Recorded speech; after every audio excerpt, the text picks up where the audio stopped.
and it's dated October 28, 1993. And it's a result of testimony in the trial, and the informant, the FBI informant in the trial, a fellow named Salam, a 43-year-old former Egyptian army officer. Imad Salam. Right, he was the informant for the FBI. And he recorded his conversations secretly with his FBI handlers. So when it came time for trial, he said, hey, wait a minute, here's what really happened. Now, he told the FBI in advance that they were going to bomb it. He was assigned, given the assignment to put the bomb together. Towers he went to his bombing. supervisor, his FBI supervisor, and said, we're going to put a dummy bomb in here, right? And the FBI supervisor said, no, we're going to put a real bomb. Oh, wait a minute. Let's name names. John Antisef Was the supervisor. Yeah, he was the supervisor for the FBI, and he winds up in with having something to do with the Kenya investigation. So here's a guy who's involved in setting up the World Trade Center.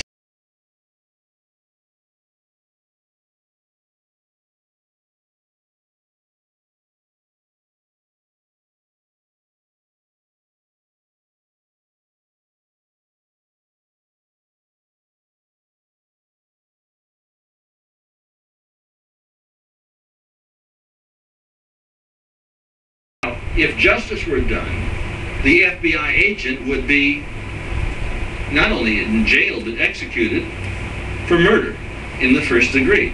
And is the chief suspect in the attack upon the World Trade Center on September 11th, is not the chief suspect the individuals or individual agency that bombed?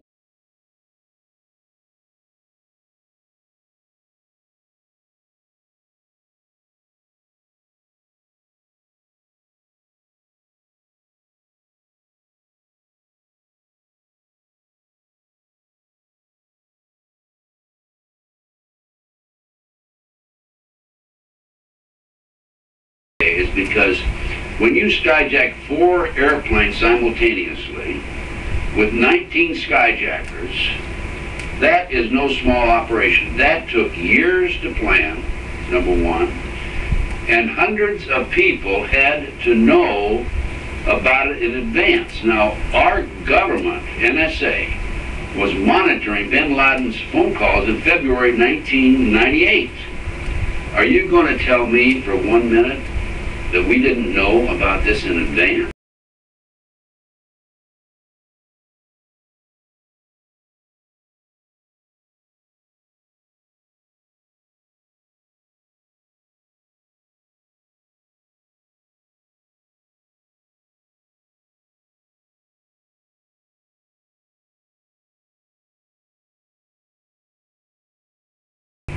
Would have to know about it. Of course he does. And that would mean that Bush had prior knowledge, and that would implicate him in reality, if we wanted to face this thing as it really is, in murder in the first degree. Let me explain to the audience what's happened here. Okay, back in the 80s, 1980s, the Department of Justice proposed legislation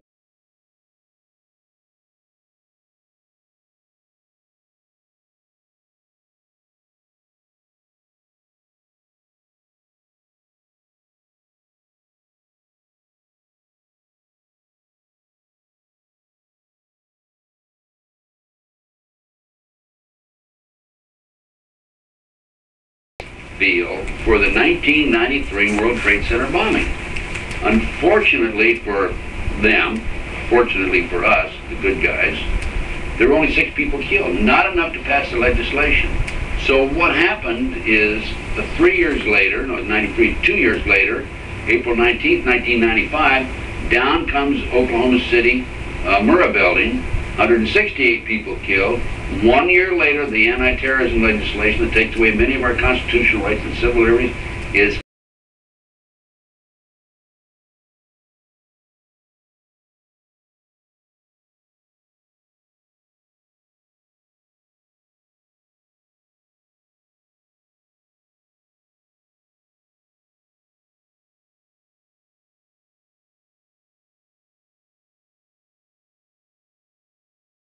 Yes. And this is what's happening in the world today. And that's why our intelligence people are not only knew about it in advance, but probably involved. There's no question. You cannot possibly have an operation of this magnitude without our people knowing about it. Now, our government, the FBI... Wait, when you say our government, I got to challenge it. This isn't our government. Well, it's the banksters' government, because they control both political...